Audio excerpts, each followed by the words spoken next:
the replay of the stream. We got 5 of us here tonight, so I don't know. It could be, it could work really well. There could be a bit of talking over each other. I don't know. We'll see how it goes. But it is the newest project here and newest show brought to you by FlurrySports, and I've decided I'm going to call it the Evening Flurry. And point here is basically to let you as viewers and us as, I guess, coworkers, website partners, just to get to know each other a little bit better on like a personal basis. You trust us for betting advice. You trust us for fantasy advice, just sports topics in general. And we just want to be able to let you get to know us betting advice. You trust a little better. Oh, there. Yeah, well, it was just for a second there. I don't know whose computer that came from, but all right, that was Zach. All right.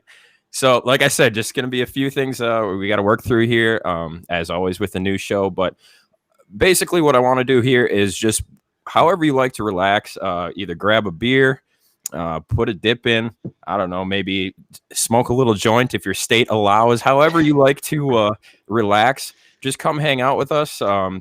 The show is, we're going to try out different nights. We're going to try out different lengths of time.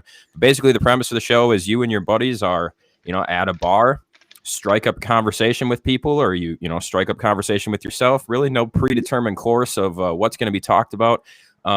Does not have to. Oh, we've already got Bobby Schmerda in the comments asking. Our boy. Yeah, Bobby, we love Bobby. He's always one of our best commenters. But Bobby, as I was just about to say, this show actually is not going to be sports centric. Of course, sports is going to come up all the time, just natural because we all love them. And I get the feeling we're going to talk a lot of sports today. But actually, my goal here is to just make a show that's not sports centric. We can talk anything we want, talk pop culture. Shoot the shit, however, whatever we want to do. Like I said, just like you walk into a bar and strike up a conversation. For the future, if anybody needs to dip out at any point, whatever, it's not a big deal. Like I was telling to Zach before we went on air, it's like, if you and 5 friends are hanging out at the bar and one person has to leave, it doesn't mean everybody has to leave the bar. You just dip out, not a problem. And Bobby Schmerda says, I'll still tune in even though we're not talking specific sports. We could answer his stealing question eventually, I guess, for him. But thanks for being with us, Bobby. And everybody else that's checking us out here live, feel free to grab a drink, relax with us, be active in the comments, tweet us. Lots of possibilities with this show. So I guess without further ado, let's just get started. First of all, thanks to you boys for being here tonight. I've got our captain, Zach, with us, the man who makes it all possible. We've got Luke, we've got Henry, and we have Trevor here with us tonight. If you're familiar with our work and our streams, these are familiar faces. We work together a lot. I've been working with Henry most, so I'm actually very excited to talk to Zach and Luke and Trevor. I feel like I haven't streamed with you guys in forever. But first of all, thank you guys for being here with us tonight. Let's just start. I don't think there's any other place we can start besides for Giannis Antetokounmpo. We got 4 Wisconsinites. Trevor, I know you've been calling your shots, or you've been trying to call your shot for a couple weeks now. You were off by maybe a week or so from your last prediction, yeah. But hey, it happened, and I mean, it makes total sense. I've been saying all along, like, Giannis should sign the Supermax, play out his 5 years, get that money. And then if it doesn't work out in Milwaukee, he's going to be barely 30 years old. He'll have plenty of time to go elsewhere, try and chase a championship elsewhere, especially, freaks of nature like him just playing very deep into their 30s in basketball. He's got plenty of time on the back end of his career. Giannis has always been a guy that wants to make his money. He's always been concerned about money. We all know that story. Was it his rookie year when he had to run to the Bradley Center at the time because he sent so much money back home. So he's always been concerned about money and making money, but not obviously for selfish reasons. Like, he does it for his family and everything else. Now some of his brothers also in the NBA, so maybe he can save a little bit more of that money for himself. But I think we all kind of knew this would happen as Bucks fans. All non-Bucks fans seem to be pretty pissed off about it. But Trevor, like I said, you were all over this. So take your victory lap here if you'd like. Man, the tears taste great.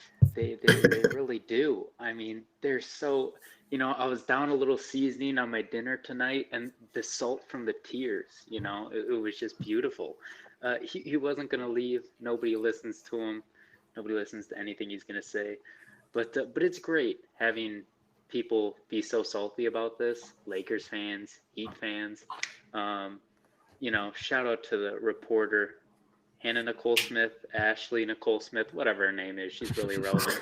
Calling, oh, Giannis is going to Miami. Giannis is going to Miami. The moment he signs a Supermax, guess whose Twitter is private now? Like, you gotta love it. Dude, I'd love to see I'm those happy. mentions. Like, she's probably just getting torn apart, and like anybody would be, but remember that other kid that tried to, whatever his name was, I don't even remember, but same thing happened to him. But imagine having like 11,000 followers and being like 20 million times off more than me, who has started sports writing in like September and has 38 followers. Like that's a major L. Yeah, especially when you're gonna like just straight up call your shot like that. What were you gonna say, Luke? I was gonna say I think I'll throw my hand up there and being in her mentions kind of a little bit. Dude, I'm sure like 11,000 followers, she probably got 11,000 responses in like the first 5 minutes after the news was announced. But I mean, also if you're in that position, like, if she got it right, her followers probably would have doubled and then some. So it's like, I don't know, shoot or shoot. You had the wrong information, but I guess you took a shot and now you're paying the price. $45 million per year. That's wild. I was thinking about, let's say LeBron plays for another 5 years, and then let's add 10 more years on, like, once he's out of the league. So I don't know, roughly 15 years from now. Like, how many more players are going to have made more money in the NBA than LeBron did? Like, obviously, there's pay cuts. Money just increases like crazy, as the years go on. But I was just kind of thinking about like how many players ultimately are going to make more than LeBron in their careers. Obviously, Giannis is one of them. But there's going to be players that are not LeBron caliber, not even close, that are going to blow his money out of the water. The way this is looking, it looks like Tobias Harris is going to be right up there too. I think I just read something about the highest contract in the NBA.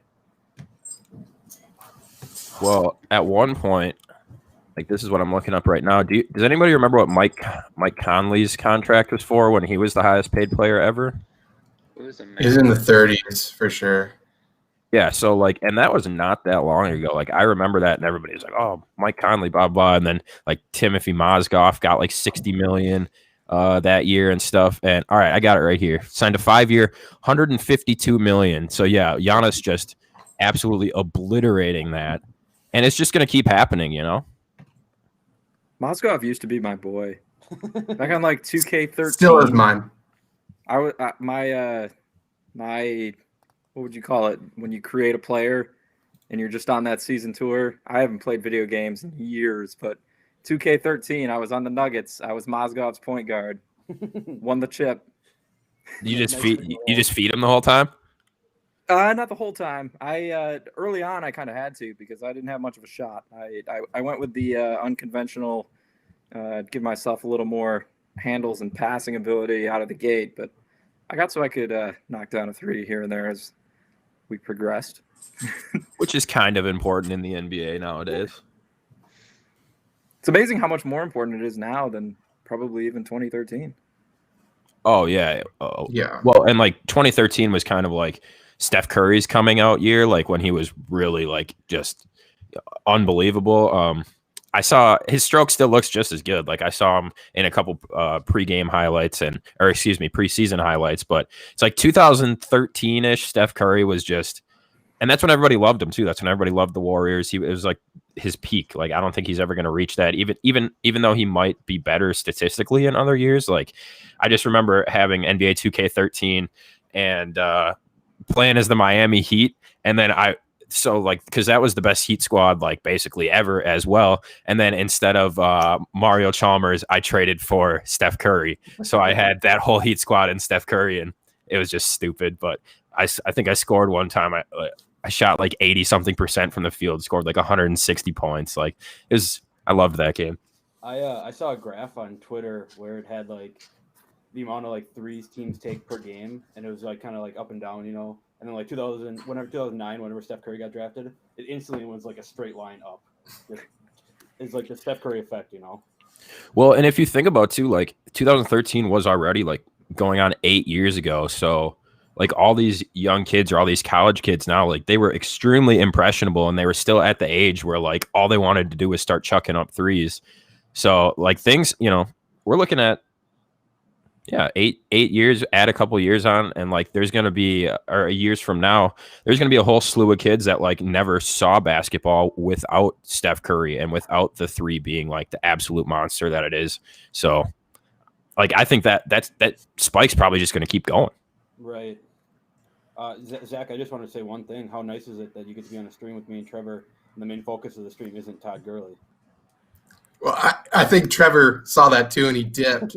It's like not enough Todd Gurley talking. I'm out of here. Yeah, he's like 5 minutes and no Todd Gurley. Took his Giannis victory lap, and he's just done. Yeah, that's all good. That's all he wanted to do. Hey, that's fine. Like I said, the bar setting. Somebody comes in, takes a shot, talks shit, leaves. That's fine. Whatever. Speaking of basketball, though, I just saw this right before we get on the air. Did you guys see the banner that FSU put up? That the NCAA canceled number 4 final ranking in 2020. I did look. It is real. I don't know what to make of that. It's kind of sad.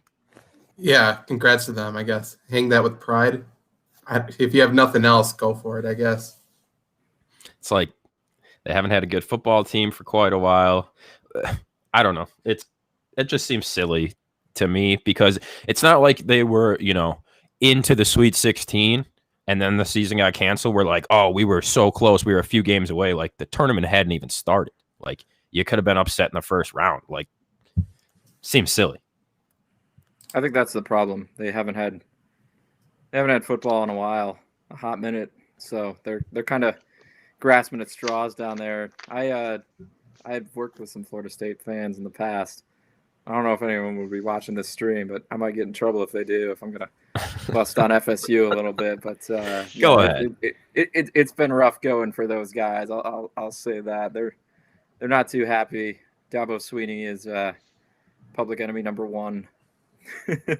The whole I don't know if you guys followed that, but the whole thing where they went down to play Florida State and the game wound up getting canceled, and they weren't the only ones. I think Virginia or somebody did it as well. That's interesting way for it to play out. I'll say that. Like at least tell them before they make the trip. Did they refund them gas for the plane or all those accommodations?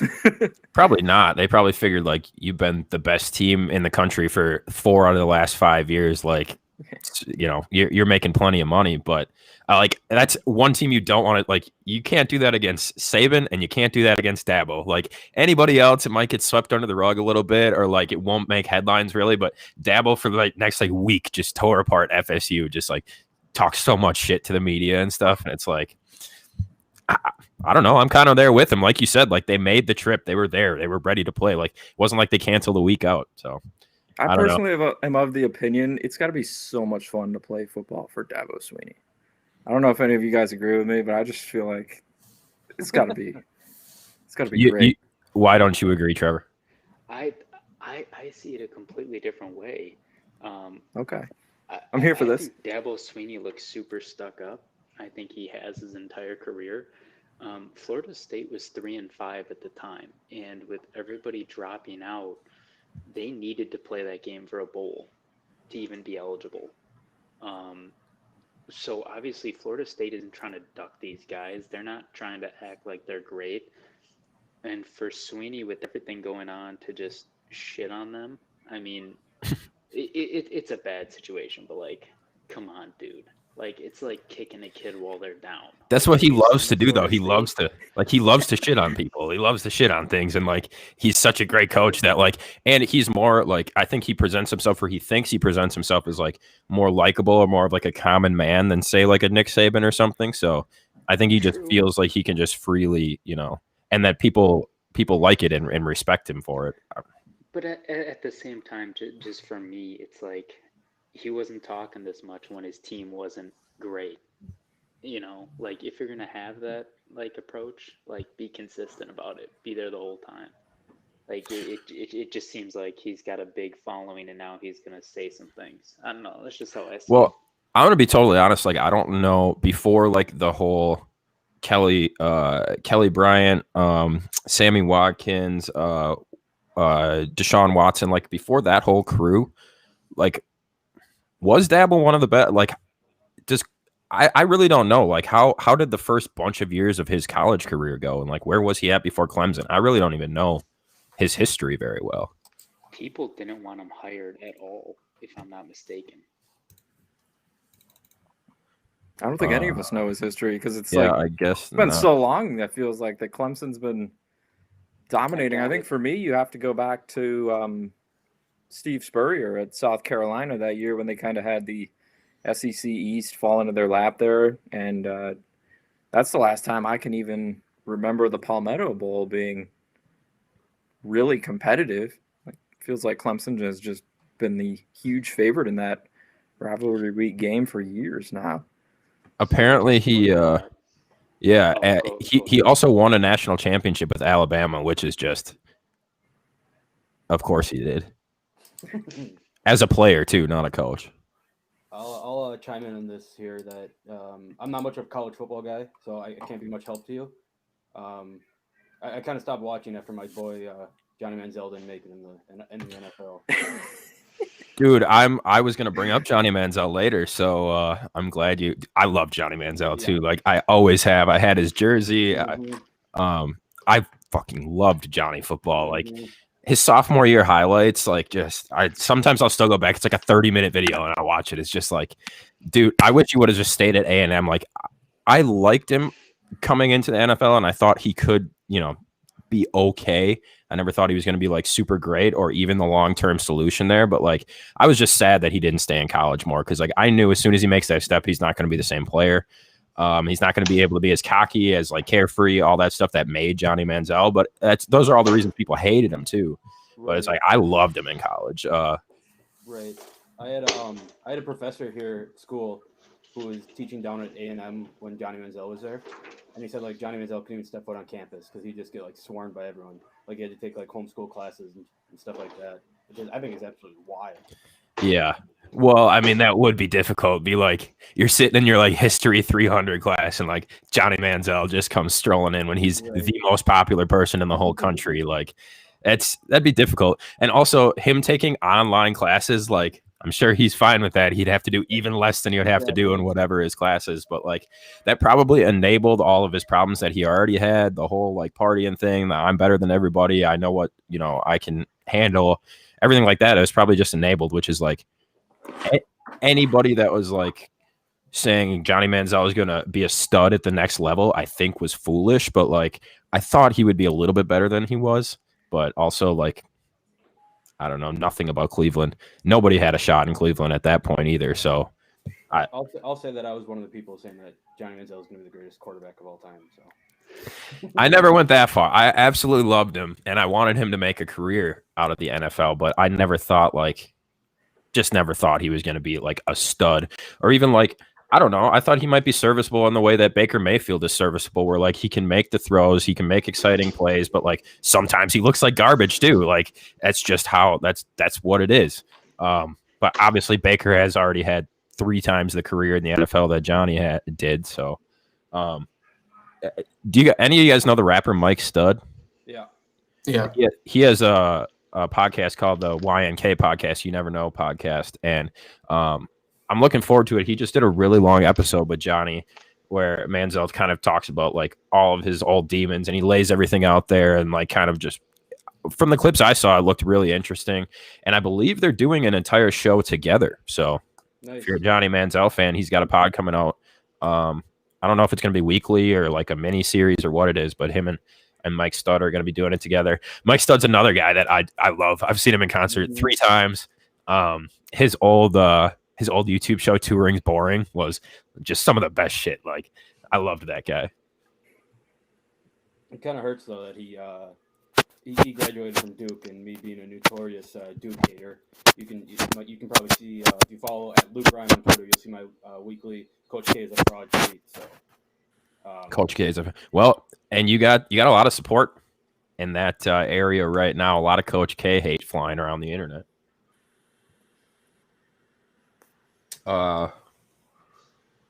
Yeah, the Johnny Manziel podcast. Should be interesting. We kind of went away from Dabo though, and I was looking, and like Dabo's first few years at Clemson, not great. Like very much middle of the road. Not even 500 in the conference. Well, he did have to build. Like, I'm not gonna go stand up for Dabo Swinney in any like major capacity. Like, I'm not trying to do that, but he did have to. Like, Clemson was kind of in rough shape when he got there. So to build the program the way he wanted it, like that takes a few years for any coach, no matter how good you are, I think. So. Oh yeah, for sure. And I mean, like everybody always talks about like how Clemson has such a big national presence, but then like you get to their campus or you get to the town and like it's very small, you know, it's very intimate. Not a lot of reason that people would go to that school other than, you know, the prowess of the sports. So, I mean, it is very impressive, but he's just been on this incredible run. And I think he ultimately gets boosted into like, you know, one of the best coach ever categories. And it's really only been, you know, like Nick Saban's done it for decades with so many different types of players and, you know, against so many different types of competition, elite competition, where it's like, I wonder if Dabo's going to be able to do it for another 20 years. Like the dude's only 51 years old, you know? So it's like he's got a lot of coaching ahead of him yet. Whereas, just kind of piggybacking on we were talking about the Browns there for a second. Zach, I think we were on the opposite sides of the game last night. It sounded like you had Cleveland +3. I had Ravens -3, and that was probably one of my best betting wins of all time. I had him +3.5, so I was feeling good, even like starting that final drive. If Lamar Jackson knows what the fuck he's doing or where he is on the field, that wouldn't have even happened anyways. Like, why would you spike the ball with 7 seconds left? Like, who does that? Snap it at 5 seconds and spike it. It's so frustrating. I hate Lamar Jackson with absolutely everything. And I don't even blame that last thing on Cleveland. Like, as soon as they like started doing their backyard bullshit, immediately I'm like, okay, this is done. yeah, There's only one way this is going to end. It's either a safety or a touchdown. It's and that I ball. had Higgins too, so I got a fumble for Higgins, and that knocked me out of DFS for cashing. That's the part that really pisses me off. I saw a couple things like that about like, didn't one of you lose your regular season fantasy because the defense got 2 extra points from the safety, or somebody tweeted that out? I can't remember who it was, but I thought it was one of you guys maybe. But yeah, a lot of things, people got screwed over. A lot of things changed there. But I totally agree. Like 7 seconds, like it's either Justin Tucker's going to hit the kick or he's not. So like, why wouldn't you run it down to a second or two? Like, well, there's a rule that no matter how long is there, 5 seconds have to come off the clock when there's a field goal kicked. So that's when they call the timeout at 5 seconds or spike it. Because then there's all that leeway still. If there's a fumble or something, you could. oh yeah, They didn't have timeout, so you would be able to call a timeout still. But because the home operators obviously they're really slow to start the time normally, they made a rule a couple years back where 5 seconds has to come off. So that's why him spiking it at 7 seconds is like, okay, this guy really has no idea where he is. Because he had to poop, Zach. His mind was all messed up. Yeah. That. Why did that even start? Like, that's so stupid. Last night made me so angry. It seriously did. Like one person tweeted like, "Oh, that's a poop run," and then the whole internet was just like, "He's pooping. Everyone's pooping." Yeah, like he's taking a shit for an hour. Like, how bad of a day did he have? He had over the night before. I think the favorite part for me is like they didn't even report like what was going on right away. Like ESPN. So this morning, I'm going to be completely honest. I fell asleep, missed the second half last night, missed a great game.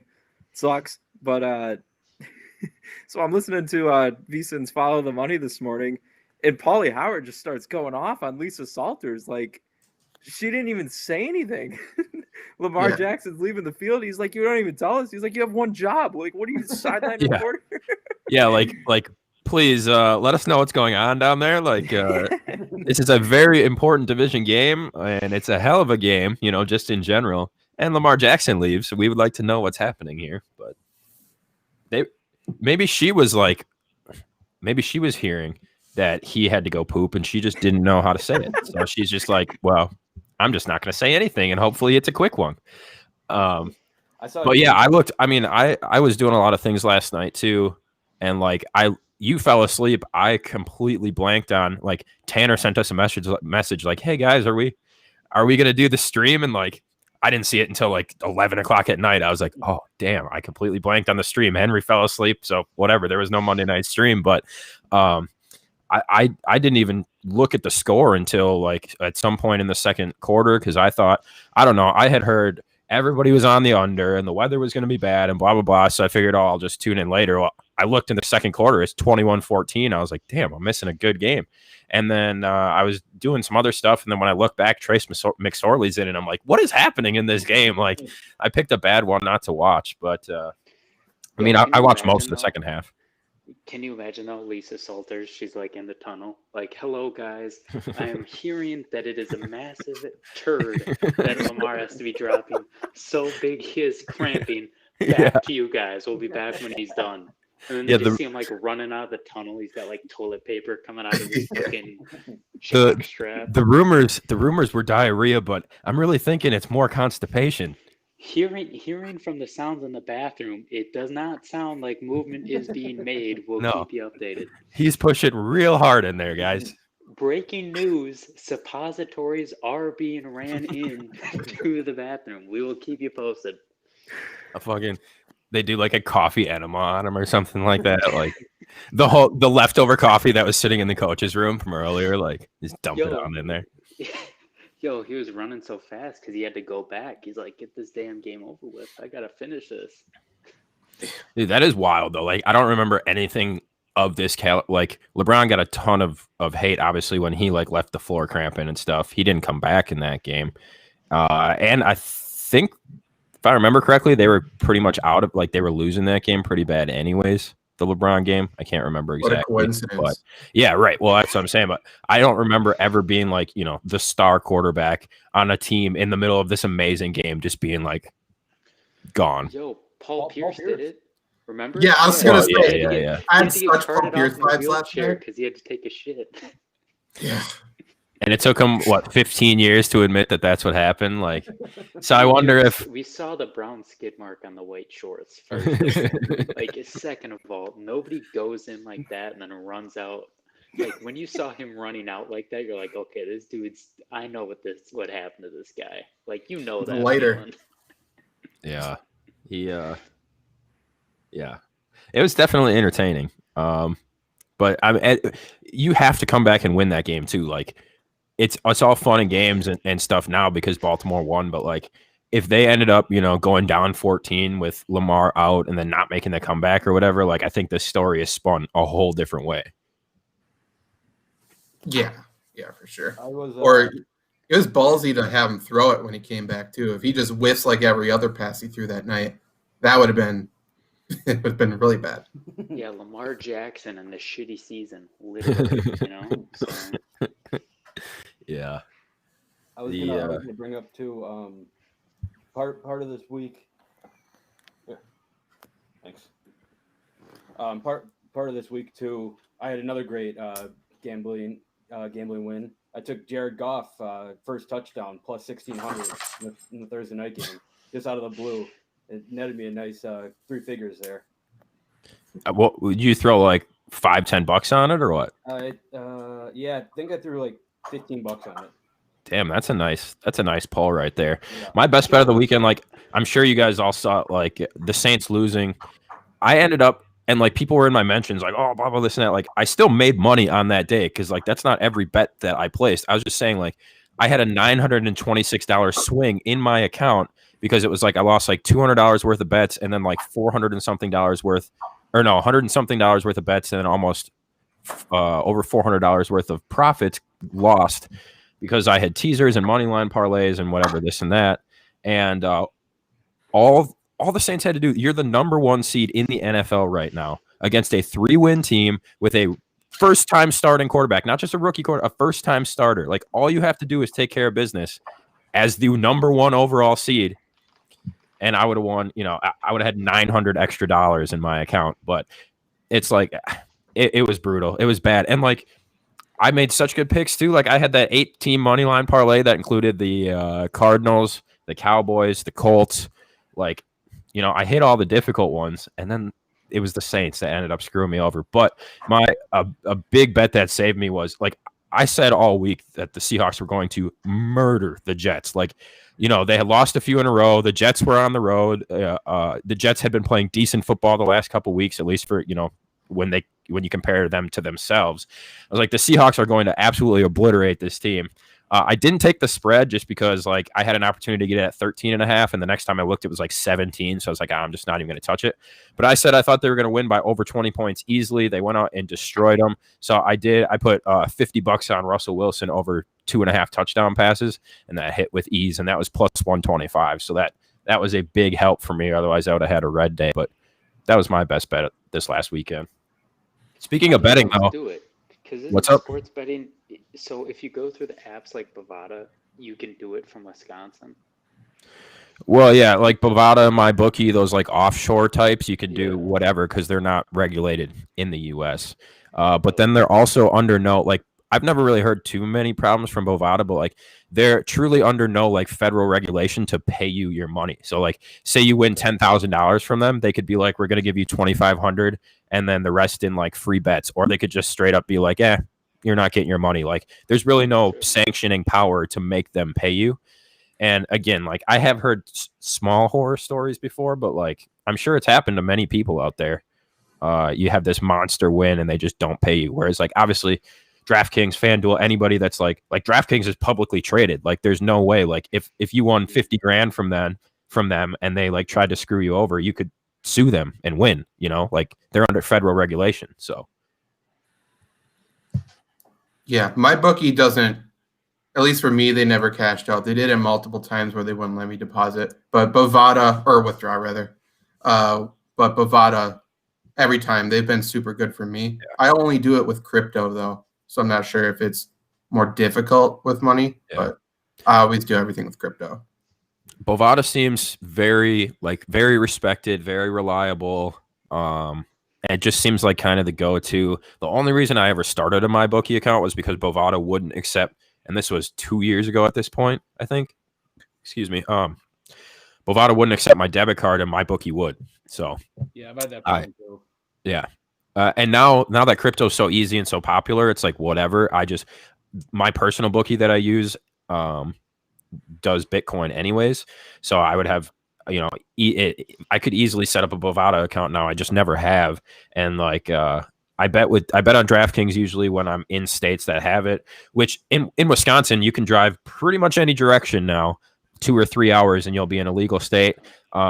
I have buddies in Colorado that I visit quite often. Like, I've been there twice in the last year. And like, whenever I'm in Colorado, I do nothing but gamble. Like, every single day I'm on DraftKings because they have so many, like, they have insane profit boosts and like free bet opportunities and all this stuff where it's like, I'm looking at them on the app and I'm like, I wish I could take advantage of this stuff. So every day while I'm out there, I get into every free bet, every match, like opportunity, every boost. I just throw them all out there. So yeah, being in La Crosse here, it's only a half-hour drive down to Iowa to make, if I need to, like, Bovada's not working or something, I can just put something into FanDuel real quick. Yeah, and Iowa is one of the like leading sports betting states right now, which you wouldn't think, but like what pisses me off about Iowa though is you have to be in a location, like in the actual casino, right, to place a mobile bet, which makes zero sense to me. Like, why even have mobile betting then? Like, the point of mobile betting is so anybody anywhere can do it. And you only have like 3 locations in the whole state, and I got to be standing in the casino. Well, like, why wouldn't I go place, you know, you get an actual physical ticket then if I'm already in the casino? You know what pisses me off? I was at Platteville for 3 years, and the moment I leave, they get sports betting. I was like 30 minutes away. Now I'm in Wausau, in the middle of the goddamn state, 3 hours away from anywhere with sports betting. Now all these bastards, man. Yeah, your best bet. I didn't know you were actually in Wausau now because, you know, I'm in Point, so we're only a half an hour away from each other. So we'll have to, we'll have to make the having a drinks together a reality pretty soon here. Zach is over obviously in Eau Claire. You said you're in La Crosse, Luke. Yeah. So I mean, we could do this live once everything gets back to normal, whatever. We should be able to do it from location pretty easily, I would think. Henry, maybe not so much unless you can hop a cheap flight. But Henry, where are you right now? Are you in Nashville?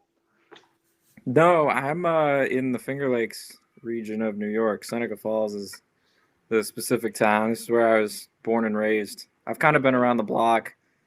I just saw your Derrick Henry jersey on your Twitter profile, and I just assumed. So literally for the name only. That's I kind of live vicariously through one of the greatest athletes on the planet right now. Yeah, I was gonna say you share a name with the best running back in the NFL. I'd wear his jersey too.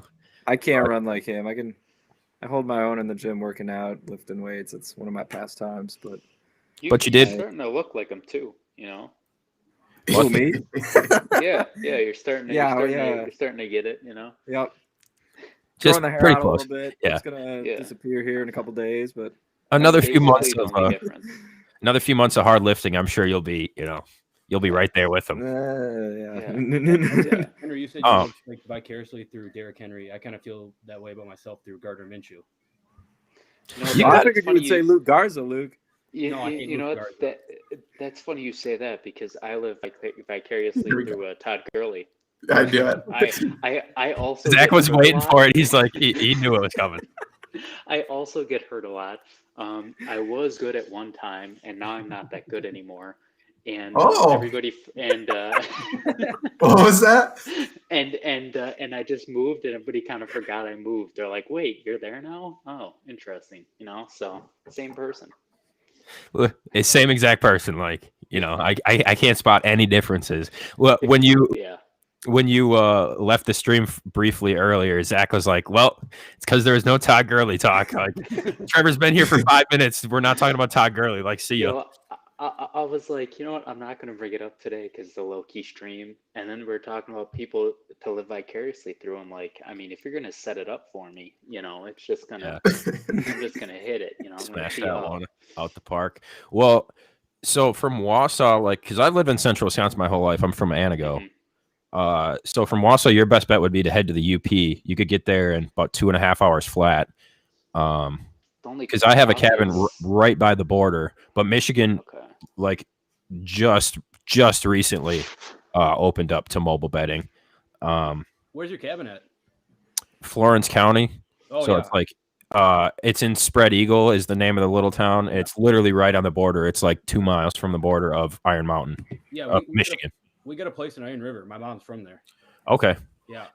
Yeah, that's not too far away. So like Iron River, people seem to know Iron River more than they know Iron Mountain, which is like I've spent a ton of more time in Iron Mountain, so I always like kind of default to it. I'm like, and Steve Mariucci's from Iron Mountain, so I'm like, how do you not know this? Tom Izzo. Tom Izzo, yeah. Yeah.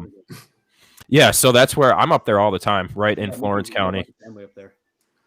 It's a very nice area. Like all our hunting land and everything is up there. And my grandparents used to own a cabin on the chain of lakes in Spread Eagle, which is just one of the best chains in all of Wisconsin. And they sold it a number of years ago. And then my parents found this cabin that was foreclosed upon, and all it was a shell, like this outside log cabin, and there was like barely anything on the inside. So they got this shell of a cabin for like 50-something thousand. Nice. And we put a bunch of work in it. We did all the work ourselves, and it's like it's not super big, and it's on like a no-wake lake, so it's not as nice as what my grandparents used to have, but I love it up there. Yeah, it's awesome. What about Trevor, I would say, if you ever want to take a drive, it's literally just straight up. Well, you could either take Highway 45 up into Waters Meet. That's a little bit longer. Otherwise, you go up through Leona and Armstrong Creek and stuff, and pretty soon, boom, you're in the UP. So what prompted the move to why are you in Wausau now? So back in September, I got offered a job as an assistant basketball coach at a JUCO college, but I realized soon enough that I wouldn't be able to make enough money. So I started looking other places, and I found a job in Wausau, kind of what I've been doing. And so I moved up here hoping to, I have a job up here right now, just started Monday, and then I'm hoping on the side to also work with the basketball team, like Wausau, just a high school, just get involved somehow. Or honestly, you should check out UWMC, UW Marathon County, right there in Wausau. I went my first 2 years there, and they had a very good basketball program. I knew a couple of the players, and not that you're interested, but like their volleyball team went undefeated for like 2 seasons. Like they have decent sports there, and I'm pretty sure you could get in. Like, and that is a UW, that's a legitimate UW school. So Yeah, because I was with Platteville for 3 years, just in a manager role, but I was really more director of basketball operations because our guys sucked. And one of the assistant coaches said I need to get into coaching. So I've just been looking at places to start, and this will just give me a decent pad of money before I get into the field, hopefully. where are you working for your regular job? City of Wausau. I work in the for the assessment city. department. Basically, just a lot of math, house value, stuff like that. Sounds like a lot of fun. I mean, it's not too bad. I get to go outside, and I'm the youngest in there by like 40 years. So, like, Yeah. you know, I'm like the hot shot kind of. You know, they call me kid. I feel like that's a respectable term. You know, so. It is, yeah. There's probably some cougars that you could take opportunity of if you really wanted. Yo, dead ass. First day. The 70-year-old, nicest lady. She's awesome. But the 70-year-old like secretary was like, "Are you single?" I'm like, "Where is this going?" I'm like, because unless you have a grandkid, Yeah, I was gonna say granddaughter. This ain't working. Trevor, how old are you, if you don't mind me asking? 22. I'm a 22? youngin'. I'm getting old though. My knees When- are creaking. It's going downhill. It happens fast. 22 to 25, it's a world of difference. When's your birthday? May 16th. So you're younger than me by almost exactly 3 months. Because that was where I was like going with that. Is am I the youngest on this stream? Like, I was curious, but yeah, I turned. You gotta be fine. like 23, 24, aren't you? 22. 22. You look a little older though. You present as older. I look like I'm 14. Yo. Yeah, Did I tell you about the story? Oh, I got to tell you guys. This is going to be a good one for a stream. I went to a Brewer game last year. And has anybody ever been to a Brewer game on a Sunday at all? Oh, yeah. You know how they have the kids get free ice cream under the age of 14? Yep. You ate free ice cream all day? Yo, deadass. A police officer came up to me when we were waiting in line. My friend is like 6'5". He looks old as hell. His older brother and his older brother's friend, like all 6'7". They're all like 22, 24. The police officer looks at all of us, stares at me, and gives me a free ice cream coupon for 14 or younger. I'm like, dude, how old do you think I am? And the worst part about it was I tried to cash it in, and the ice cream was shit. So that's what pissed me off the most. Dude, the disrespect, and then it's not even good ice Dude, cream. Like, that's what I'm saying. Like, if it was good, we're fine. Like, I'm good with you. But dude, if it now was good I ice hate cream, that guy. you wear a shirt that says "I am 14" on it, like Dude. all day. But I'll crawl over there. I'll walk on my knees. I'll throw a temper tantrum. That's fine. I'll do all that if the ice cream slaps. Like, come on. dude, I had a not really like super similar story, but it's kind of like when I was much younger. My mom used to own a store, and it was right down the street from the library. And this was back in the days when RuneScape. You guys ever heard of RuneScape, the online art role playing game? RuneScape was huge, massive, like millions of players at the time. And we would go to the library so that we could play RuneScape, like on all the computers. But they had like 6 computers that were meant for kids, or I think it was like 13 and under. And then there was like 20 computers for adults. And the adult computers were so much nicer, and they were like never used up. Whereas the kids, you had to basically put yourself on a waiting list, and then you had like a 45-minute time limit until the next kid would get on. So anyway, I go there with my friend, and they knew me pretty well. And I'm almost 2 years older than him. We played hockey together, and he's huge. He played college football for NIU. His name's Austin. Huge, like 6'7", and he was a monster when we were like 13. And I told him this whole thing about like, oh, we're gonna have to wait, and blah blah this and that. And he's like, I'm just gonna use the adult computers. And I was like, oh, I've tried that before. That's never gonna work. He just goes up. He's like, yeah, I need a computer. They write his name down. Boom, walks straight over to the computers. I'm like 5 people deep on this kid's list. So by the time I even hit the computer, he was on for like 2 hours. And I was just like, this is such a joke. Like I'm much older than this person, and like they didn't even question him at all. So it's like that's kind of my one similar story where I looked so much younger, but never 14. Well, at that time I was literally 14, but like never being 20 and being thought I was 14, you know. I could have literally bought a beer and dude thought I was 14. 14 or younger. That's a thing. Like dude might have actually thought I was like 12. Dude, like, I look young, but like come on, bro. You should have went, grabbed a summer shandy and the ice cream, walked past the cop, and like, thanks, bud. Yeah, the moment I saw him, I was like, you are on my shit list. Like, if I ever see you, like, I'm gonna get a ticket, but I'm gonna make your life hell because of this. Like, stop. Dude, that's hilarious. Like, I've been dealing with stuff like that my whole life. Like, and now, like, I don't look, you know, people don't think I'm 16 anymore, but they don't believe that I'm 25.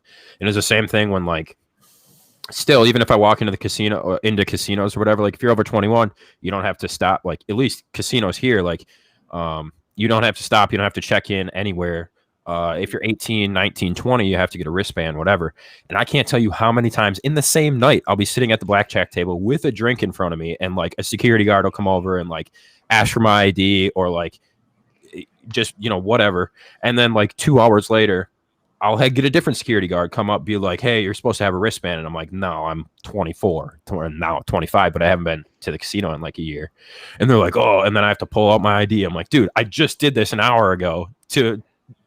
It's just so annoying. I'm like, do you think I'm that, like, I'm here all the time. I know the rules. Like if I wasn't 21, A, I wouldn't be drinking, and B, like I would get the wristband so that you would stop bothering me. Like, at that point, I would just respect it. Like, if this kid's over 21, he got a drink and got to sit down, like, you got to let him go. Yeah, just leave it. Yeah, exactly.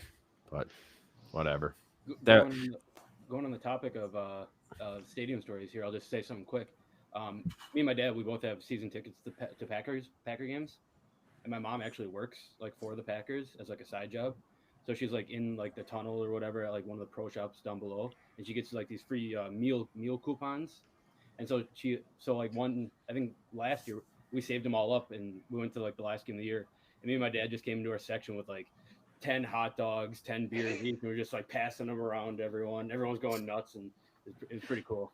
Well, that's like a $15 gift you gave them there. Right. Yeah, you were more popular than Aaron Rodgers that game. Right. Yeah. Yeah, a lot of good stadium stories. Yo, next time you do that, Luke, you got to put like a napkin stamped with the FlurrySports logo and our website on it. Oh, there you go. Spread the word, you know. There you go. Free hot dog. Just check us out. So, Luke, did your parents like sign you up immediately when you were born, or how do you have season tickets? No, so my grandpa got them like right when Lambeau opened, and so he was like the second year that they ever gave him out. He got on, and he got 4 tickets. And he put 2 of them in my dad's name, and he has 2 of them. And so, So me and my dad just use one each, and I pay him for whatever. And sure. I'll go buy beer, whatever for him. And yeah, me and his seats are right next to each other. My grandpa's 2 seats are right below. So all 4 of us are just right there for most of the games. And yeah, where do you sit? They're pretty nice seats too. They're 16 rows up in the end zone. So like you can see like touchdowns coming at you. And like the Packers are going away, you can kind of see like when Aaron Rodgers drops back, you can kind of see like where plays open up and see what. Yeah, they're cool spots. Yeah, I love being right in that mid range where like it's not field level and it's obviously not too high. It's like this perfect level where you can. It's almost like a video game sky cam kind of where you can just see everything develop. Right. You know, I'm not going to claim to see receivers get open quicker than Aaron Rodgers, but sometimes right beforehand, I'm like, wide open, and then boom, he's slinging the ball over there. Like, it's just such a cool angle to be at.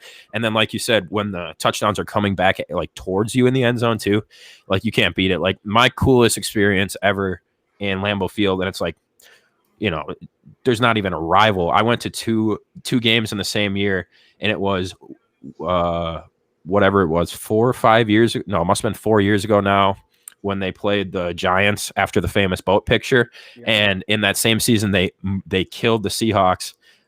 They put up like 40 on the Seahawks that season. I was at the Seahawks game, and then my brother and I got to go and use my uncle's season tickets for that for the Giants game. And that's when Aaron Rodgers did just had that rainbow to Cobb in the back of the end zone. And we were literally like just perfectly lined up, and we saw the teardrop come in straight into Cobb's hands, and he like catches it and falls out the back of the end zone. Like, I vividly remember it. It was the coolest experience ever, like coolest sports experience of my life, probably. And then they obviously went on and won that game. So Right, that's funny Would you you mentioned guys, that. I have that exact video on my phone from like my. oh, you were there too? Yeah. So I've like countless amount of like them scoring touchdown videos on my phone. It's pretty cool just to like go back and look at them. Yeah, that's awesome. one of the most underrated things you talked about, like seeing receivers get open, seeing a defensive lineman or defensive player coming along the blind side free when the quarterback has no fucking idea he's there, because you just know dude's about to get popped and that ball's coming loose. Yeah, schmacked. You're just like getting ready for like a fumble or something. Yeah. You don't Like- want to talk because you don't want the quarterback to somehow hear the fans and turn around, even though there's no way that happens. Yeah, it's kind of cool too, because I'm originally from like Green Bay area, like that's where my parents live, and I'm just in La Crosse for school. And so like I'll be driving around town or whatever on a Friday night, Saturday night, and you'll see Packer players like at the bars or out doing what. You go up say hi to them, they're awesome. It's just a really cool experience there in Green Bay. Yeah. Oh, I mean, Green Bay is like, and a lot of players say that, or like, you know, McCarthy stuck around. Obviously, he had kids and stuff, but like, I think he's still got a house in Green Bay. So it's like people like the area, and you know, you have the ability, you have the money to like go other warmer places for an extended period of time, but then they like to come home to like the small little community, and like the love that they get in Green Bay. I had a buddy from Houston, and he was up here working. He's back in Houston now, but I was trying to describe to him like how crazy Lambeau Field is. Like, I was like, literally, it's a 2-lane street, or like 4 lanes, but it's a regular street. And then on the other side of the street are people's houses. Like they live right there. Like you could throw a football from their house and hit Lambeau Field.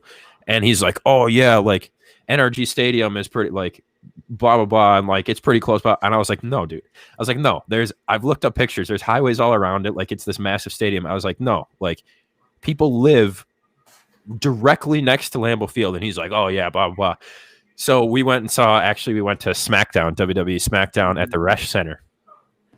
And he was like speechless. He was like, people live right there. I was like, yeah, that's what I'm telling you, dude. Like, I was like, you should see this on game day. Like, it's just people's houses, like, opened up, like, you know, cooking everywhere, and people like blah, blah, blah. And like, you actually are like, if you park in Lambeau parking, depending on like where you're parked, you are actually further away from the stadium in some areas than like a lot of these people's houses. And he just couldn't fathom it. He's like, dude, they live right there. I'm like, I tried telling you for a week how crazy Lambeau Field setup is, but it's not like anywhere else in the entire country, especially, you know, NFL wise. You know how dope that would be? Like, oh shit, forgot my keys. Or like, oh shit, forgot the tickets. Okay, let's cross a street. Or like, yeah, warm-ups are probably done. Let's walk in. We get like 5 minutes. Yeah. Literally, like you can be chilling on your couch until, you know, 10 minutes before kickoff, and you'll get in there on time. But that's kind of what we do when we go to games, because my parents' house is only like 10 minutes away. So we'll, like noon games, we'll leave 11:15 and get there. You know, we'll stop and have a beer in the parking lot or whatever, and get there right when kickoff is happening. Yeah. It's just you're not going to ever experience that anywhere else. And like, you know, the Brewers Stadium, even, it's like, you know, it's right in the middle of downtown, and there's highways all over the place, and like it's just not the same. You know, it's still cool. It's like a small kind of local feel to a stadium, but nothing like Lambeau Field. Like there's just nothing like it. A little bit like Camp Randall, but even that, it's mostly dorms, so it's a little different. Right. And Camp Randall, you do have to walk a decent, like you can't really get close to Camp Randall in like a vehicle or anything anyways. Like you got to kind of make the walk and put a little bit more effort into getting in and out of Camp Randall. But it's just a special thing in Wisconsin. And obviously, you know, we're all from Wisconsin. We've all been to Lambeau Field. Like everybody here knows this. So, but it's just, you know, we love talking about our Packers. I actually have no idea. But well, yeah. Besides, that's kind of why, like, what I was saying about my buddy from Houston is like, you know, Henry, you probably don't. Even if you see pictures and stuff, like you cannot truly get a grip on how close, like it is in the middle of a community. It's nuts. Yeah, I'll have to look at pictures like that. It Nope. sounds very different from anything I guess, been to. So me personally, I've never been to an NFL game as a fan, actually, which is crazy because it was my first love as a sport. I worked a couple games for the Eagles when I was going to school down there in Philly, and so the way they have that set up is it's right at the south end of the city. So of course I was going to Temple, which is kind of the north side, north of City Hall at least. And so you could just ride the subway down and you'd get off, and the whole complex. So the Link is there, but also Citizens Bank Park, the Phillies stadium is right there. The Wells Fargo Center is there. And then the Xfinity Live, like the huge sports bar deal thing, is down there as well. So it's like all right there. But like you say, it's separated out from the city. Like there's nowhere to put it in the city. And I know when they built Citizens Bank a few years ago, I guess it would have been now, but they were talking about having it kind of in, I think it was Northwest Philly. I learned about it in some class, and having it be more in the city as opposed to like the Link and such, but they opted to go down there. And it's a beautiful view. Like if you're in the Phillies stadium and like looking out, like the skyline is right there. So it's really cool. But yeah, I've been to a handful of baseball parks, couple different, it would be NBA, NHL arenas, and I guess they all would be kind of separated. I know Toronto is downtown, like right in the heart of downtown. Toronto's very cool. I've spent some time in Toronto, and like it's a very cool city in general. But yeah, it's kind of it's in downtown and it's very accessible. But again, nobody's living right next to it. Yeah. So it's not like there's a house like right on top of. What's that called? Air Canada? I don't even think it's called Air Canada anymore. That's what it was when I was up there for All-Star Weekend. That was still the best weekend of my life. I can't remember what the Maple Leafs building is called. Yo, Henry, once we start, raking in the big bucks because people finally understand that we have better news than anybody else, we're getting you a private plane, and then we're going to a Packer game. Okay. Well, so I will take a private plane. I was gonna say I don't know about a private plane, but I literally am looking at tickets right now from $94 can get you to Minneapolis. I'm a quick jog from Minneapolis. I could pick you up. You could stay with me for a Packer game, whatever, dude. Like get you here on less than $100. And if you wanted to even fly into Appleton, it's gonna be or Mosinee, it's gonna be a little bit more expensive. But I mean, there's ways to get here for pretty cheap. I've never even looked at the drive time, to be honest with you, but I love just road trips in general. So that's actually a goal of mine, totally off the whim here, but I'm trying to drive cross country at some point. I mean, hopefully in the next 5 years or decade at least, because I don't want to do it when I'm too old.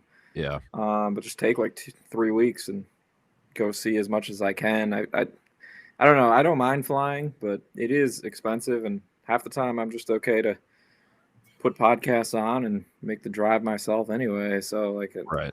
I'm a big proponent of driving as well, but like I love, if you can fly somewhere for $94, like and get it over with in 3 hours, that's kind of the way to go. But as far as driving, like you would miss out on the U.S. experience. But if you're just trying to get to the Midwest, if you go up through Canada, it's so much better because like you're driving through a lot of boring parts of the country and states. If you're coming from New York, down like the Pennsylvania, Ohio, up into the Midwest way, and you got tolls that entire way. So like, you could end up spending $94 on tolls just to get to Wisconsin.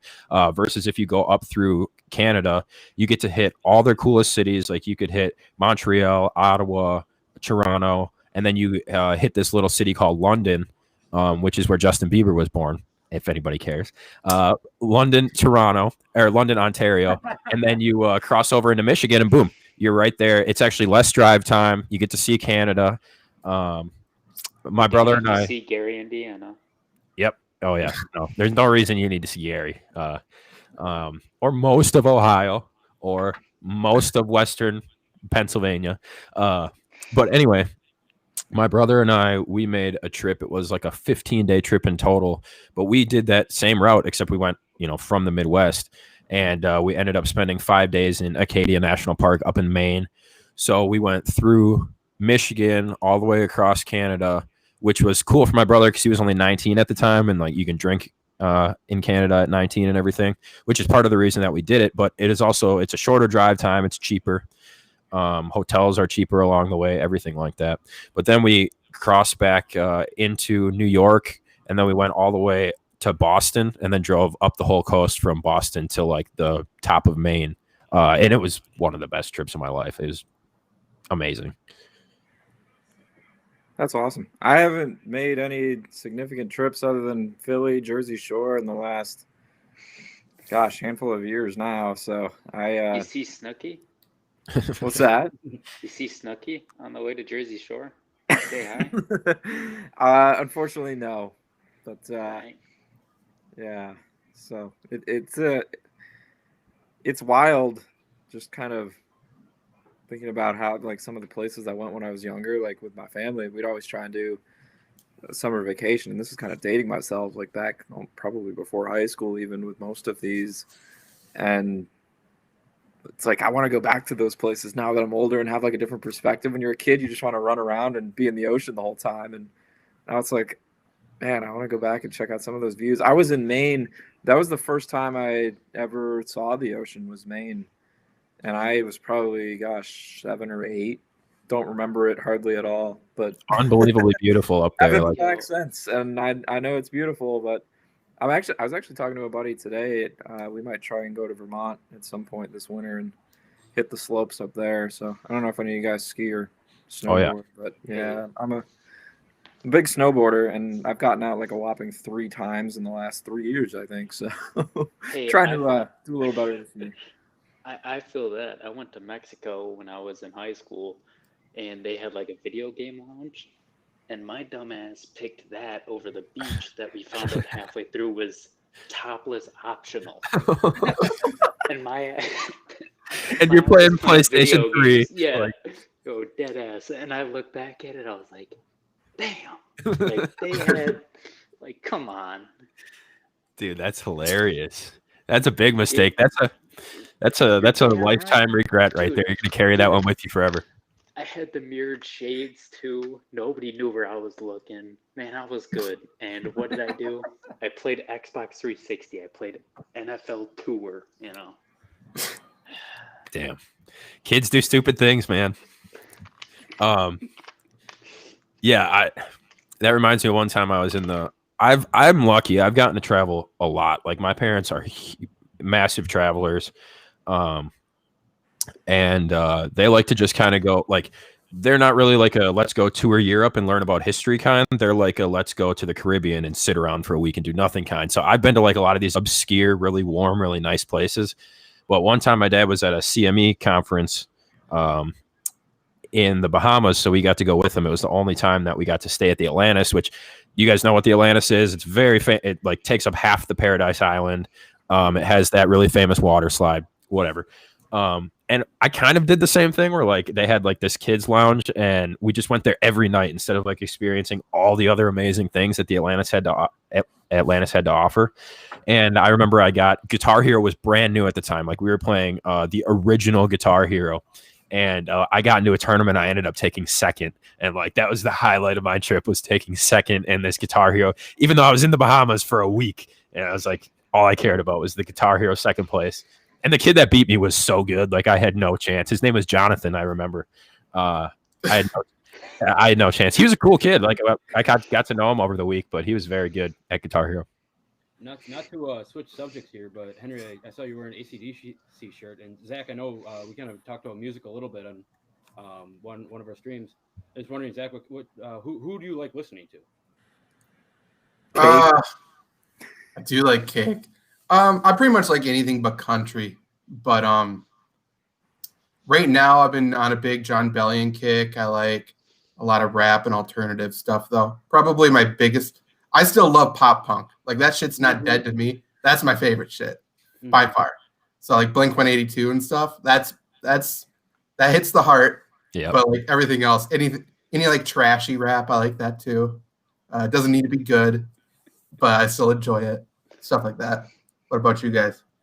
Yeah, so I will say I'm kind of like an old head. My dad's like really big into music, and he's been like he got me onto like rock and roll like when I was really young. But lately I've been listening to like a lot of like punk, like classic punk rock, where they're like screaming and stuff. But Yeah, I've been on like Sex Pistols and Ramones lately. they're so good. Dead Kennedys. Dude, I until I was probably 13 or 14, maybe even 15, like all I listened to was 80s music. I've dabbled in 70s and stuff too, like it's specific bands, but like I loved 80s music. I loved hair metal. I loved everything back then. And I kind of, and of course, like the music that was popular when I was that age, I kind of like listened to a little bit too. But I love older music. I love 80s music. And now like I'm into everything. Same thing with like Zach said, like I was growing up during that like angsty time where like everybody was emo and like these bands were just so popular and like so like they tug on my heartstrings as well. And like sometimes I get goosebumps just thinking back about how much I loved these bands. And like I've gone to concerts my whole life. Like I've been to hundreds and hundreds of shows, like without exaggeration. I love that was like the one thing I spent money on growing up was going to see live music. And I've been to country festivals, rock festivals, EDM festivals. I've seen every band I've ever wanted to see, basically I've gotten to see. So I pretty much have like a very vast array of music that I enjoy. But recently, like it seems like all my favorite artists of all time are like dying or dead. Like Mac Miller is one of my favorite, probably my most listened to artist of my entire life, and he died on me, so that really sucks.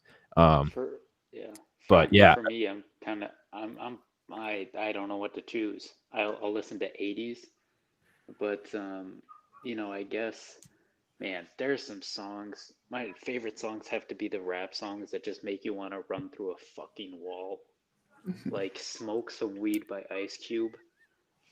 Man, that if it bumps, I'm going for it. dude, those old like gangster rap songs, like yeah. Dude. But that's like halfway. Like that music was meant for like people who grew up like Ice Cube, and then like white kids like us. Like that's who it's meant for. Yeah. So basically.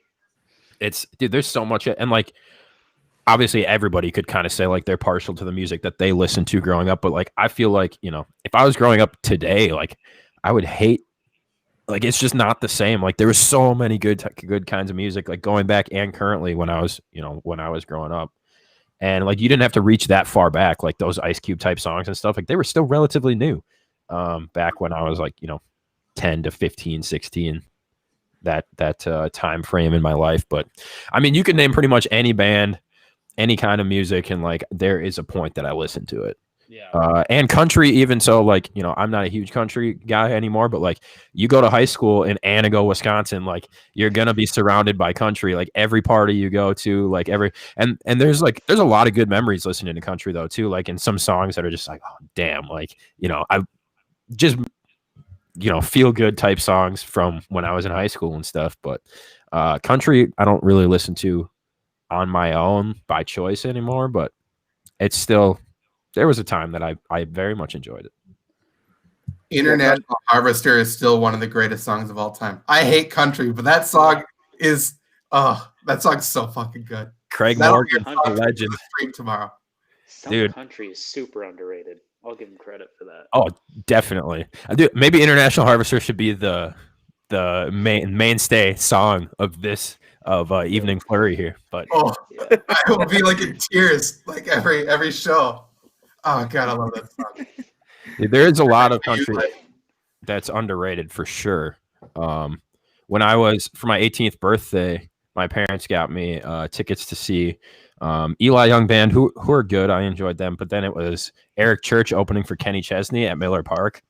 That's a good concert. Like that's a good concert. I love Eric Church. He's probably the person I've seen most in country, and yeah, he's awesome.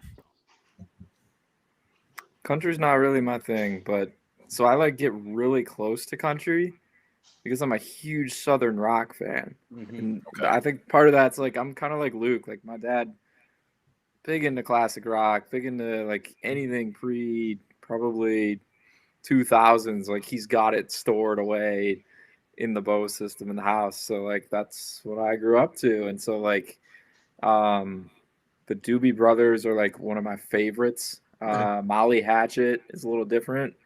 Atlanta Rhythm Section, but like bands like that, like that's honestly, it's probably my favorite genre.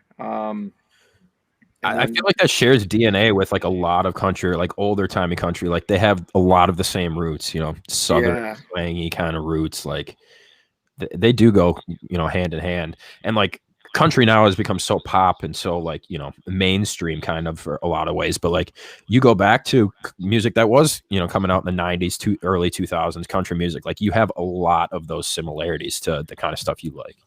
Yeah, absolutely. And then, but same thing, like I kind of go all over. So harder rock, I rap occasionally. Very much though more old school hip hop. So like I'm sure you guys all watched the Last Dance documentary, but when they put the soundtrack playlist to that on Spotify, like I would just shuffle that, and that was like my go-to for a solid couple of weeks because it's like all those songs are just right there for the taking. And then yeah, I get into some heavy stuff, especially at the gym. Kublai Khan TX. I don't know if any of you are familiar with them. Gojira is another big hit. Yeah, so kind of all over. Yeah, that's funny. You just talking about how your dad got on it, just like my dad got me on that. I think me and my dad like text message whenever we text message, it's just exclusively of him sending me songs from the 60s and the 80s, and I'm sending him songs from like 2000, 2010s. It's kind of funny how that, you know, you get that like wide array. Yeah. See, my dad, he don't want anything to do with it. So like any of the heavy stuff, I'll play it for him. And he's just like, how do you work out to this? Like it'll be, I don't know, name a Gojira anthem that like just builds. And he's like, it starts too slow. Like I'm already checked out. And then he'll play like something that just isn't, it never gets there to really work out to. It's like, how do you work out to this? Like, what are you talking about? Yeah. Hard rock was probably like, if I had to pick one genre that I listened to the most for the longest period of my life, it's probably just, you know, hard rock. Like, because I include, I don't know, some of the 80s songs that I used to listen to and stuff. Like, you know, they're more hair metal and 80s, but like it's because I loved that stuff that I got into hard rock. And then I would like, there was one point where I was into like some real heavy stuff. Like I saw like bands like August Burns Red and The Devil Wears Prada and like these just intense screamo bands. Like, and I never really like loved that music, but it was fun to be there. And, you know, like you said, good for working out and stuff. But there was a lot of bands growing up that like Avenged Sevenfold was huge for me. Seether, 3 Days Grace, like all that kind of like many more. But those are just the ones off the top of my head when I was like in middle school, you know. Speaking of the hair bands, I'm sure you've seen the Motley Crue movie on Netflix. I've not seen The Dirt, but I read the book when I was in probably 8th grade. Yeah, so I just watched the movie. Actually, I love like Motley Crue, like one of my favorite bands ever. So good. I watched the movie and then I wrote a paper on it for my media studies class, and then my professor sent me the book, and so I've been reading the book now. That's pretty cool. Yeah, it's pretty cool.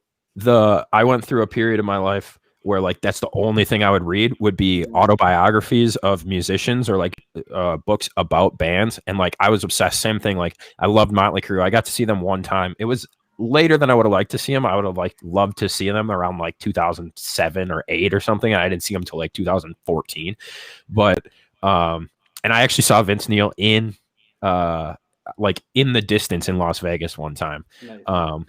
But anyway, I read The Dirt. There was one time where like I read like 4 or 5 books in a row, and it was Slash's autobiography, which is still one of the best books I've ever read.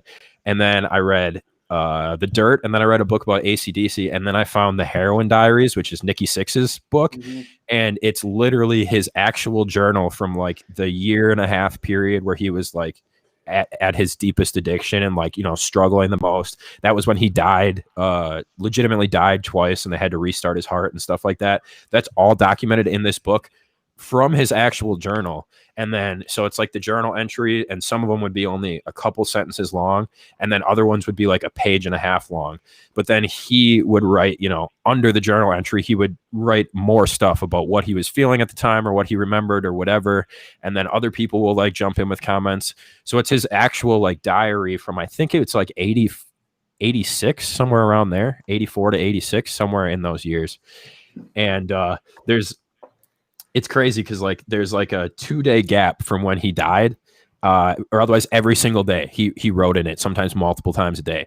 And just the entry from like the day he comes, he's kind of casually like, yep, died in a bathtub last night. Like, it's just nuts, dude. Like, and he talks about like being so paranoid, and he would lock himself in his closet, like make sure all of his windows and doors were locked, and then he would just have like a bunch of guns sitting around him and like lock himself in this closet while he was just like crazy, and he was doing coke and heroin and all this stuff. And he's like, I don't know how I didn't just end up dying just because of that, or like the paranoia.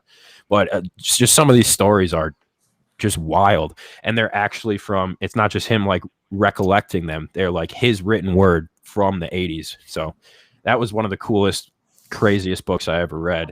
And that really like kicked me deeper into like, then I was reading like Kiss books and Who books and like all this stuff. But I still love autobiographies. But like an autobiography of an 80s musician is the most interesting thing you'll ever read. Like, pick any one of them, and it's just 300 pages of absolute madness. It's almost as awesome as Todd Gurley scoring 3 touchdowns in one game. Facts. What year was that? Nobody knows, I guess. No. All right, well, almost this year there was at least one game where he had 2, right? 2.5. Yeah, then I think he took a few weeks off because he got hurt. And he played the Saints. Teams were out to hurt him, was the thing. That's it. They had a bounty gate on him. yeah. Is he like droppable? It like asking for a friend, like in a 14-team league. Is he droppable at this point? He's droppable in a dynasty.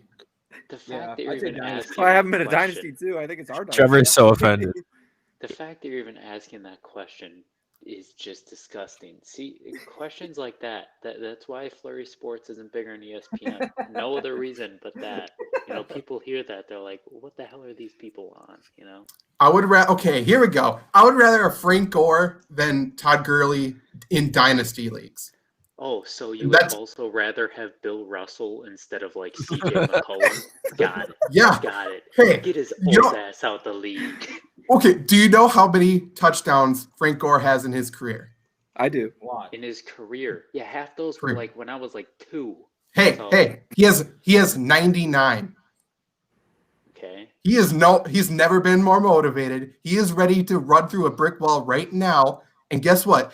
Adam Gase is just teasing him. He's just teased him. He's making sure he doesn't get into the end zone because Frank Gore is trotting back out next year. He's going to be Hey, you guys like making bets? Trevor, you like making bets? I'll say Frank Gore has more total yards than Todd Gurley next year. The only I love that.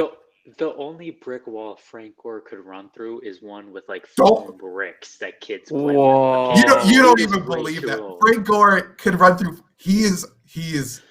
I don't know about this. Built like a brick shit house, dude. What? No. I don't know about this disrespect. Like, I'm all for some Todd Gurley love, but you can't disrespect the GOAT here. It's not disrespect. It's like, when Bill Russell says, I kick all your ass. Like, you laugh, but you also know, okay, old man, like, get to the... He played through a concussion last week. You can't tell me he actually got cleared. All of a sudden, he was just ready to go. Frank Gore? Frank Gore. Yeah, that's scary. What did he have? Like 10 carries with because he's a scary motherfucker. He will kill you. You want to know why he's scary? Because he's had so many concussions. He already has CTE. He's got nothing left to lose. Concussions don't even affect him anymore. Exactly. Trot him back out there. Show him which direction to run. Just spin him in the right direction and just go. He will run. He will run for 500 yards with the 49ers next year. Because pretty much guaranteed he's going to sign over there. He's not coming back to the Jets. And he wants to retire as a 49er anyways. He's going to go out there. They're going to get rid of Tevin Coleman and just slide him into that role. And I can't wait. Zach, did Damon Arnett suit up this past week? Probably not. He's probably just still dreaming about how he got to touch Todd Gurley or not. Fuck, damn it, Frank Gore. Yeah, that's right.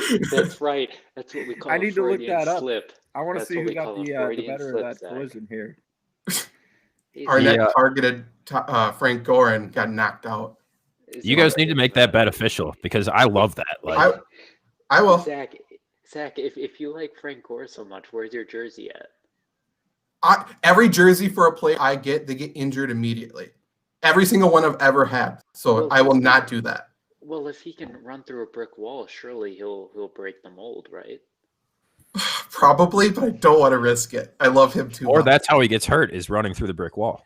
I'm happy to report Arnett was inactive for Sunday's game against the Colts. He might be done for his career. Just call it one and done.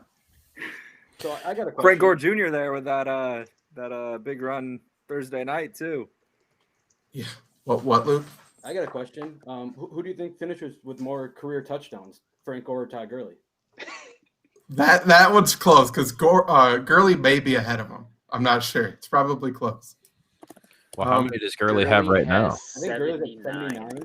Oh, what? Oh, then Gore will probably play longer than Todd Gurley. And I don't think anyone could dispute that because Todd Gurley maybe has a year left. He's going to end up on the Patriots and be their goal line back and get 3 touchdowns a game. Yeah, I could see him extending. Like, remember those last few years of like LeGarrette Blount's career where he would run for like 200 yards a season and have like 14 touchdowns? Right. Like, I could maybe see something like that. Zach, From which player? From out of Todd Gurley, I'm saying. I honestly don't think Gurley can run for more than 100 yards untouched. I don't think he can do it. His knees are so bad. He can't switch directions. Frank Gore has 98 touchdowns. 98? Yeah, that's what I'm. Does he have a special teams touchdown? I would doubt it. I don't think he was ever the returner. He was on special teams because I made that a revenge game narrative one week. I was stretching for that one. So I will say, obviously, Frank Gore has been around a lot longer. Like a lot longer. Let's see. Frank Gore was drafted in 2005. Hey. And Todd Gurley was drafted in 2015. And Gurley's only 20 touchdowns behind. Like, Trevor, Gurley has a defensive touchdown. Hey, Gore has a defensive touchdown, so 99. Hey, that's right. Zach, I just like to say this. Frank Gore, if you're looking at his career, people that he has similar quality to career-wise, nobody. John Riggins, Jerome Bettis, Franco Harris, Corey Dillon, Matt Forte, they're good, right? Hey. Todd Gurley, the first guy that comes up, O.J. Simpson. So as long as he doesn't murder somebody, he's solid. Larry Johnson, Gale Sayers, career-wise. What is this list? It's similar players on Pro Football Reference, career-wise. I'm reading this. Larry Johnson. Sounds like the Trevor Lance spreadsheet. Yo, I'm going to be honest. I can't really say it's super reliable because Devontae Freeman's name is right next to Gale Sayers, but we're not going to talk about that. Same player. Yo, Joseph Adai is there too, and that guy's a GOAT, so I'm taking it. Dude, 2000, like, what was that? Like Madden 05, Peyton Manning, Brandon Stokely, Joseph Adai. Like, oh boy, that was fun. Like, and obviously Marvin Harrison was on that, and maybe Reggie Wayne as well. But I didn't even care about those two. Brandon Stokely would get the third best coverage, and you just toss the ball up to that boy, and he would go get it. Like, Brandon Stokely was a monster. I would always run. I don't know what it's called, but it's like it's the route. You stack like 2 guys on the right side, and they might run some crossing patterns or something, and then you get one-on-one coverage on the left side, and it's like stick. I think you like streak, and then you cut to the outside for like a yard, and then you cut back into the middle of the field. Like one of those little like, or you can run it the opposite way and cut inside and then back out. I run that play 25 times a game, and it'd be like 60 yards every single pass. Like, it was Brandon Stokely was the GOAT in 2005. Play action deep in, man. The underneath route going deep.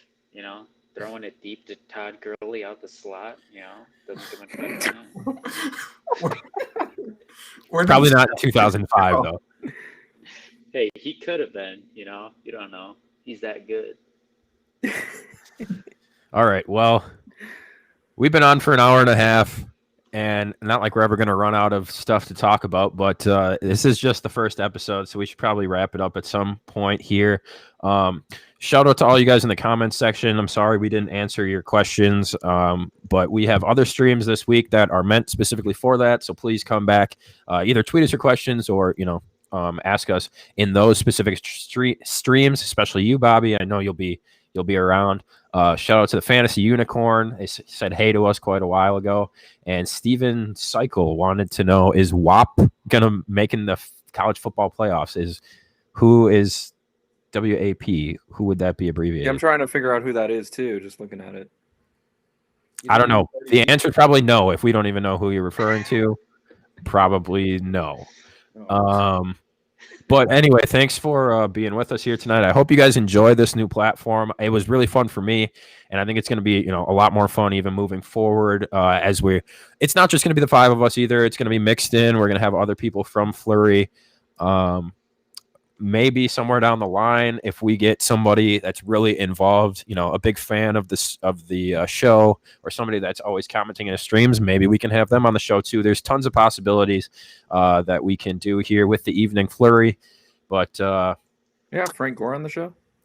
We might be able to get Frank Gore on the show. No, I wouldn't have much to say. Like I'd lose control.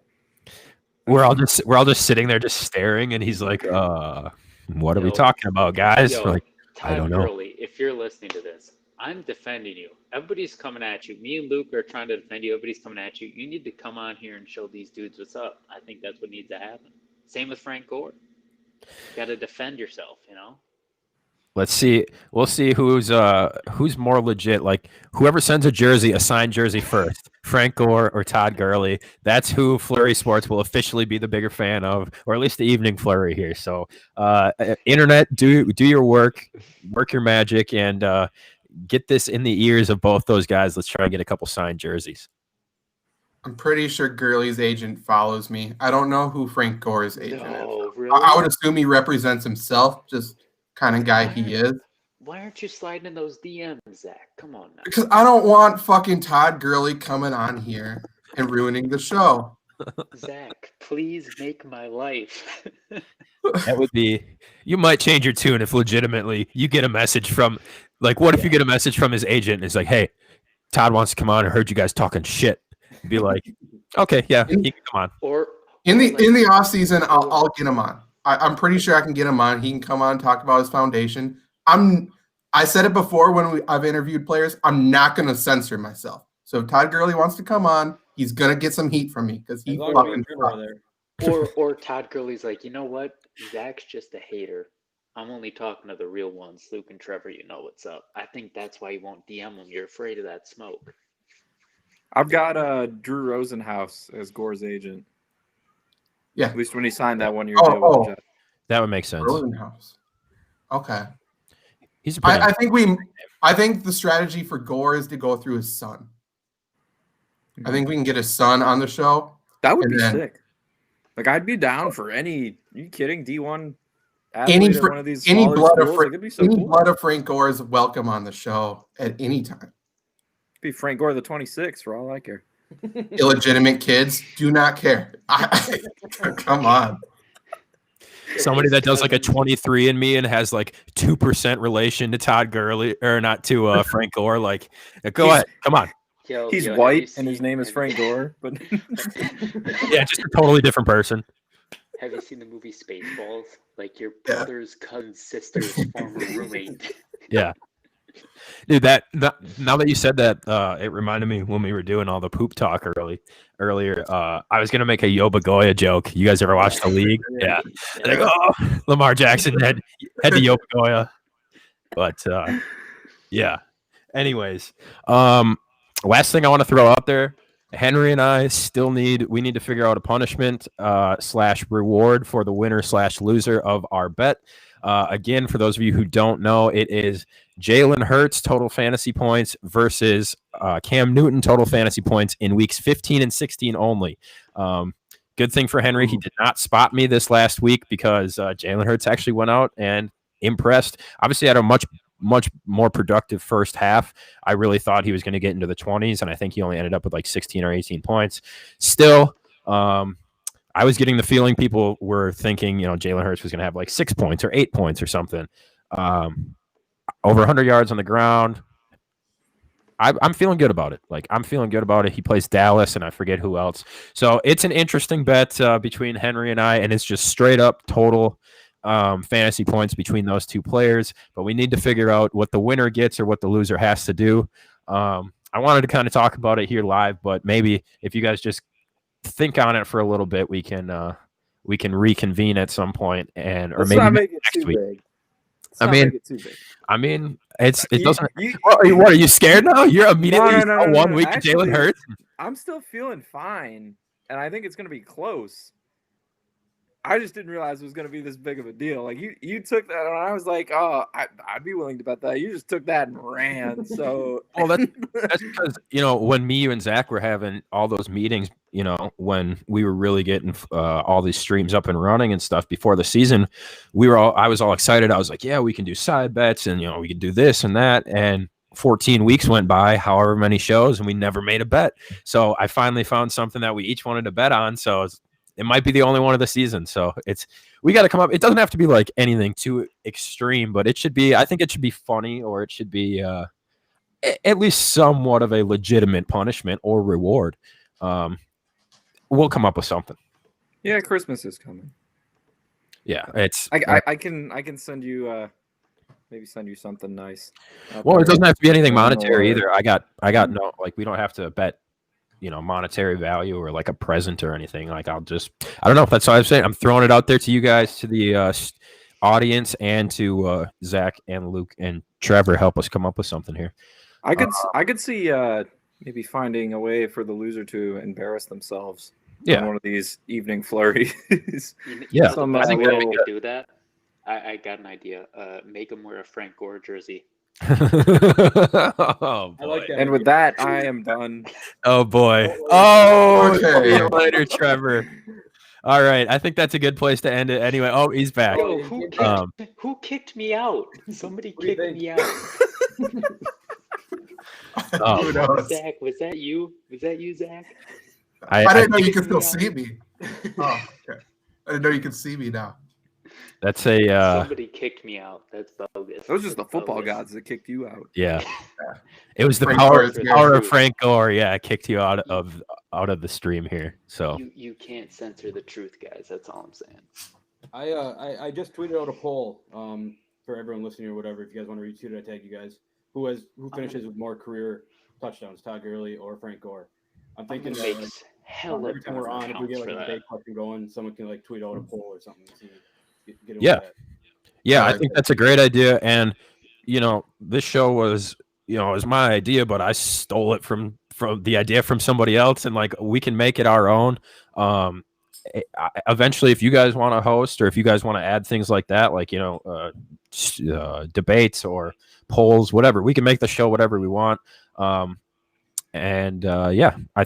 think there's a lot of good, a lot of laughs and a lot of good conversation coming in the future. But this was week 1, episode 1, whatever you want to call it, of the Evening Flurry. Thank you guys for joining me. We'll be back next week with probably a little bit of a different crew, maybe the same guys. I don't know. We'll see who I can wrangle up in a week. Make sure you're subscribing to the Daily Leadoff. You can find that on Zach's Twitter, the Flurry Twitter, or you can find it by going to FlurrySports.org. I believe you should be able to find it on through the website as well. Daily Leadoff will be in your email 7 days a week. It's the newest project here that we are working on at Flurry, and it's fun. I like putting them together, and it's a nice little bunch of information all compiled for you. It only takes a few minutes to read through, and we send it out to you every morning. So check it out. That's the Daily Leadoff. Follow us all on Twitter, and stay tuned this week and all the way through NFL playoffs. We got a lot more good and helpful content coming up for those of you who are playing meaningful fantasy football or looking to play DFS, betting, whatever it is that you're interested in, we've got you covered. So thanks for being with us here tonight, guys. Thanks for being with us. You as viewers, we'll talk to you later. This has been the Evening Flurry presented to you by FlurrySports. Have a great night, everybody. Whoa, Later. Frank Gore's not the GOAT. Boo.